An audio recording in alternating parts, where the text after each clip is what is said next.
माननीय सदस्य विष्णुदत्त शर्मा जी। धन्यवाद माननीय सभापति जी। प्लीज। सबसे पहले तो मैं आपका बहुत हृदय से धन्यवाद करता हूं कि आपने 2024-25 के बजट में कृषि अनुदान मांगों पर मुझे बोलने का अवसर दिया।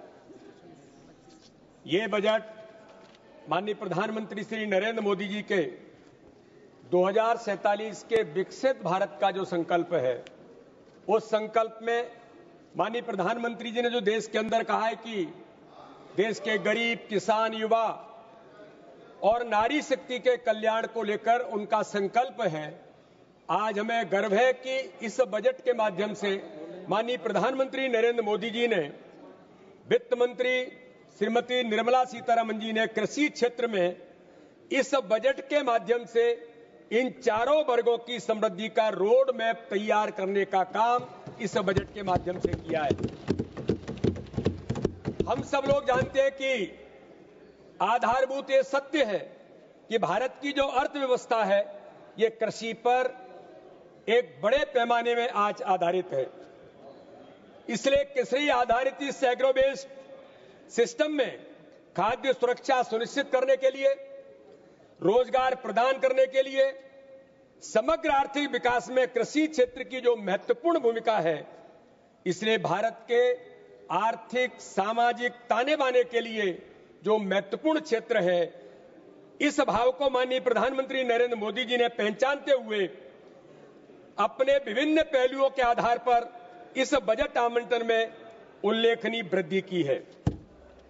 और ये जब चर्चा होती है, अभी कई हमारे सदस्यों ने कहा कि जिन्होंने खेती देखी नहीं, जिन्होंने गांव देखा नहीं, जिन्होंने किसान और किसान की गरीबी को कभी एहसास नहीं किया, लेकिन एक ऐसा देश का प्रधानमंत्री, जब गरीब मां का बेटा देश का प्रधानमंत्री बनता है जिसने गरीबी को इस भारत के अंदर जिया है, और वो जब इसकी योजना बनाते हैं तो उन गरीबों के जीवन को बदलने का संकल्प कैसे पूरा होगा, इस बजट में माननीय प्रधानमंत्री जी उसको निहित करने का प्रयास इस बजट के माध्यम से करते हैं।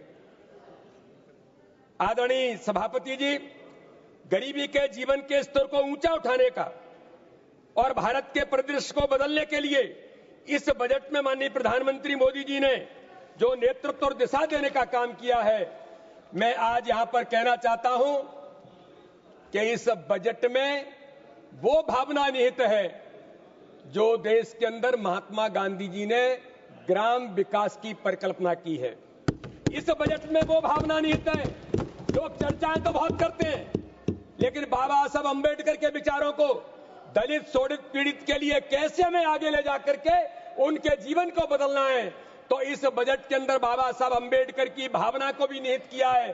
तो पंडित दीनदयाल उपाध्याय के अंत्योदय के विचार को भी माननीय प्रधानमंत्री नरेंद्र मोदी जी ने वित्त मंत्री के माध्यम से इस बजट में उन सारी बातों को लाने का प्रयास करते हुए आज हमें गर्व है कि देश के अंदर माननीय प्रधानमंत्री नरेंद्र मोदी जी के नेतृत्व में लोग गरीबी हटाने का नारा देते रहे।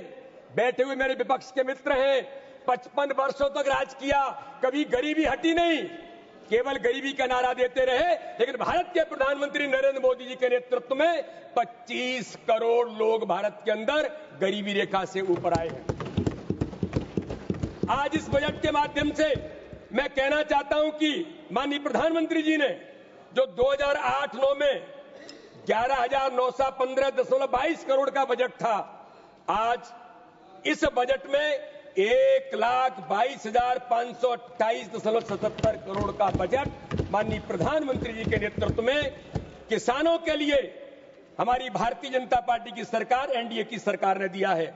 माननीय प्रधानमंत्री नरेंद्र मोदी जी ने चाहे एमएसपी हो 65% की वृद्धि, और जो मेरे मित्र भी कह रहे थे कि किसानों के विपणन के लिए अगर वो रिकॉर्ड देखने का काम करेंगे तो देश के अंदर 30% सरकारी खरीदी में वृद्धि हमारी सरकार ने इस दिशा में की है।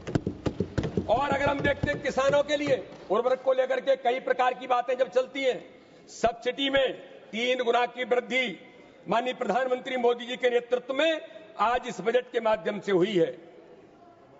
आज मैं कहना चाहता हूं, माननीय प्रधानमंत्री नरेंद्र मोदी जी के मन के जो भाव हैं, वो कहते हैं कि माना कि अंधेरा घना है, दिया जलाना कहां मना है। माननीय प्रधानमंत्री जी अपने इन भावों को कैसे जमीन पर उतारने का काम करते हैं, मैं इस सदन के माध्यम से बताना चाहता हूं। माननीय प्रधानमंत्री जी ने आकांक्षी जिले, कमजोर जिला कौन सा है और देश के अंदर आकांक्षी जिले स्थापित करके उन जिलों को आगे कैसे बढ़ाएंगे, सफलतम प्रयोग इस देश के अंदर माननीय प्रधानमंत्री जी ने आकांक्षी जिलों के माध्यम से किया। लेकिन इस बजट में माननीय प्रधानमंत्री जी का, वित्त मंत्री जी का मैं धन्यवाद करता हूं कि पीएम धन धान्य कृषि योजना के अंतर्गत 100 जिले जो कमजोर जिले हैं कृषि क्षेत्र के अंदर, उनको आगे बढ़ाने का संकल्प माननीय प्रधानमंत्री जी का है। इसलिए ऐसे कमजोर जिलों को घोषित करके माननीय प्रधानमंत्री मोदी जी ने आज इस दिशा में अपना प्रयास बेहतर तरीके से इस बजट के माध्यम से जो किया है, 1.7 करोड़ किसानों को इसके माध्यम से लाभ पहुंचेगा। प्रधानमंत्री किसान निधि के माध्यम से आज प्रतिवर्ष 6,000 रुपए 3 किस्तों में 11 करोड़ किसानों को 3.46 लाख करोड़ रुपए वितरित किए हैं। मैं इस सदन के माध्यम से मध्य प्रदेश की सरकार को भी धन्यवाद करता हूं कि मध्य प्रदेश की सरकार ने भी 6,000 रुपए किसानों को देकर के इस दिशा में आगे बढ़े। प्रधानमंत्री फसल बीमा योजना के बारे में भी माननीय प्रधानमंत्री नरेंद्र मोदी जी ने इस दिशा में लगभग पूरे 514 करोड़ 28 लाख किसानों को जो इसके माध्यम से जो लाभान्वित होंगे, इस दिशा में भी माननीय प्रधानमंत्री जी ने कदम उठाया है। तो एमएसपी के बारे में जो लोग चर्चा करते हैं, एमएसपी के अंदर भी आज इस बजट के माध्यम से धान और गेहूं में जो एमएसपी 2008-9 में 850 धान की और 1080 गेहूं की जो थी, आज इस बजट के माध्यम से 2300 रुपए धान और 2425 रुपए गेहूं की एमएसपी को करने का काम माननीय प्रधानमंत्री मोदी जी ने किया है।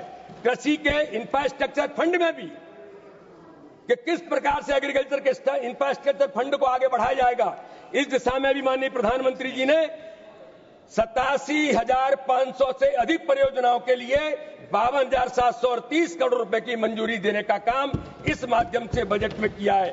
और एक बात आदरणीय सभापति जी मैं कहना चाहता हूं, दलहन उत्पादन में भारत को आत्मनिर्भर बनाने के लिए माननीय प्रधानमंत्री जी ने दलहन मिशन की जो स्थापना की है और इस बजट के माध्यम से मसूर, अरहर, उड़द जैसे दालों के बारे में इस बजट में जो विशेष प्रावधान किया है, मैं माननीय प्रधानमंत्री का, वित्त मंत्री जी का धन्यवाद करता हूं कि मध्य प्रदेश दलहन के क्षेत्र में भारत के अंदर 1 नंबर पर उत्पादन करने वाला हमारा प्रदेश है।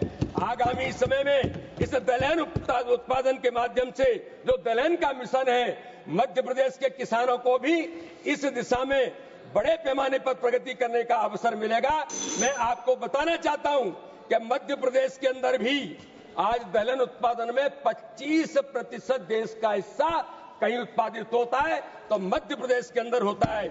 इसलिए इस दिशा में उर्वरक सब्सिडी में भी मध्य प्रदेश देश के अंदर माननीय प्रधानमंत्री मोदी जी ने यूरिया उत्पादन में और डीएपी के 50 किलोग्राम का जो बैग किसानों को 1350 रुपए में मिलता था, इस साल उसकी कीमत 2433 रुपए थी।